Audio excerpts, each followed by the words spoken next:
कि देश प्रदेश को अगर विकास की गति कोई दिया है तो देश के प्रधानमंत्री जी ने दिया है। थोथी दलील कब तक कांग्रेस के लोग देते रहेंगे? बाबा साहब अम्बेडकर को इन लोगों ने ठगने का काम किया। 60 साल के शासनकाल में एक गरीबों को सुलभ शौचालय इन लोगों ने नहीं दिया था। जदयू अपने अस्तित्व की स्वयं लड़ाई लड़ रही है। जदयू नाम का बिहार में कुछ बचेगा ही नहीं।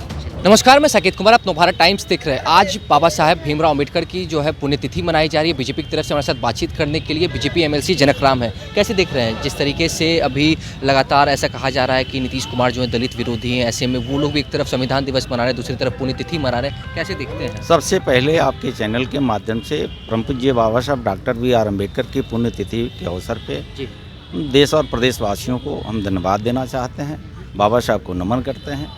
जैसा आपने कहा कि जदयू के लोगों ने भीम संसद करके दलितों को खुद को गुमराह करने का प्रयास किया। बिहार के दलितों ये जान चुका है कि आप चचे भतीजे की सरकार में दलितों को कभी विकास हुआ ही नहीं। अगर विकास दिख रहा है तो देश के यशस्वी प्रधानमंत्री नरेंद्र मोदी जी के नेतृत्व में दिख रहा है। ये बताइए कि जिस आज जो इंडी गठबंधन की बैठक भी होने वाली थी, अचानक से बैठक को रद्द कर दिया गया है, जो है टाल दिया गया, उसे कैसे देख रहे हैं? मुझे लगता है कि उनकी अपनी द्वंद्व की लड़ाई है, परिवारवाद की लड़ाई है, वो बहुत दिन तक चलने वाला अब नहीं है। देश की जनता ने 4 राज्यों का जो रिजल्ट दिया है, अब ये लोग सदमे में हैं और आने वाले दिनों में ये अब अस्तित्व की लड़ाई महागठबंधन के लोग लड़ेंगे। ये जनता तय कर चुकी है कि देश प्रदेश को अगर विकास की गति कोई दिया है तो देश के प्रधानमंत्री जी ने दिया है। जनक जी, एक चीज़ है कि इंडी गठबंधन में तमाम जो घटक दल हैं, जो गैर भाजपाई दल हैं, वो एक साथ भाजपा से लड़ने के लिए आए हैं। वहीं अब कई ऐसे नेता हैं जो आपस में उनके ऊपर विरोधाभास देखने को मिल रहा है। ममता बनर्जी हो, नीतीश कुमार हो, अखिलेश यादव, ये सब आज की बैठक में शामिल नहीं हो रहे थे। इस वजह से कहा जा रहा है कि इस बैठक को रद्द किया गया है। एक तरफ जहाँ वो लोग एकजुट दिखा रहे, क्या लगता है कि आप एकजुट हैं, बीजेपी से मुकाबला कर पाएंगे? अलग अलग हो करके अलग अलग राज्यों में राज्य के लूटने का इन लोगों ने काम किया है, राज्य की संपदा को दोहन करने का काम किया है।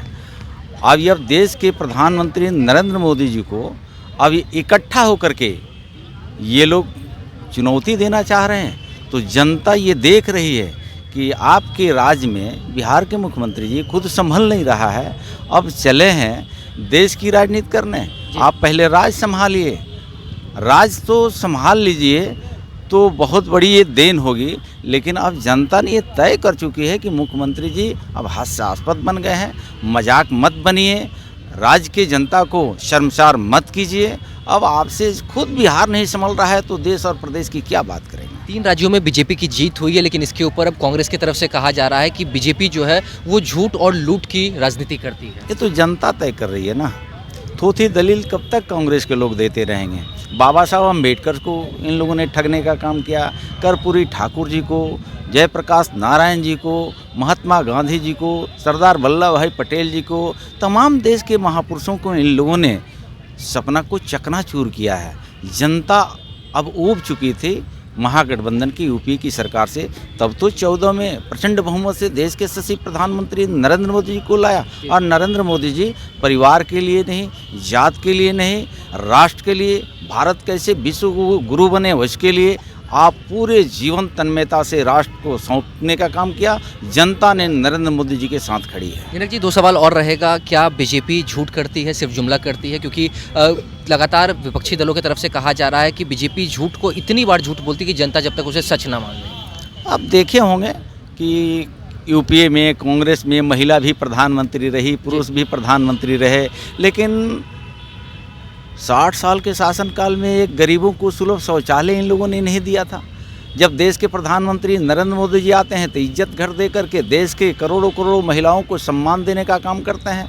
आपने देखा होगा कि पुश्तैनी जो ज़मीन होती है गरीबों के नाम पे, और उस ज़मीन पर भी इंदिरा जी के नाम पर मकान बनता था, इंदिरा आवास योजना चलता था। लेकिन धन्य है देश के प्रधानमंत्री नरेंद्र मोदी जी ने कि वो नाम को हटा करके आप प्रधानमंत्री आवास दिया। तो मुझे लगता है कि स्वास्थ्य के लिए, शिक्षा के लिए चिंता तो पूर्ववर्ती सरकार रही नहीं। अगर कुछ विकास हुआ है स्वास्थ्य के क्षेत्र में तो देश के यशस्वी प्रधानमंत्री नरेंद्र मोदी जी ने किया है। और जनता के सामने थोथी दलील अब महागठबंधन को यूपीए गठबंधन को अब चलने वाला नहीं है। जनता तय कर चुकी है कि 24 में 400 पार नरेंद्र मोदी जी है तो मुमकिन है, नरेंद्र मोदी जी हैं तो गारंटी है। एक आखिरी सवाल रहेगा, लगातार जेडीयू के जो नेता हो, कार्यकर्ता हो या फिर कांग्रेस की तरफ से ये कहा जा रहा है कि नीतीश कुमार जो है वही पीएम मटेरियल है, नरेंद्र मोदी को अगर जो कोई देश में टक्कर दे सकता है तो वो सिर्फ मुख्यमंत्री नीतीश कुमार है।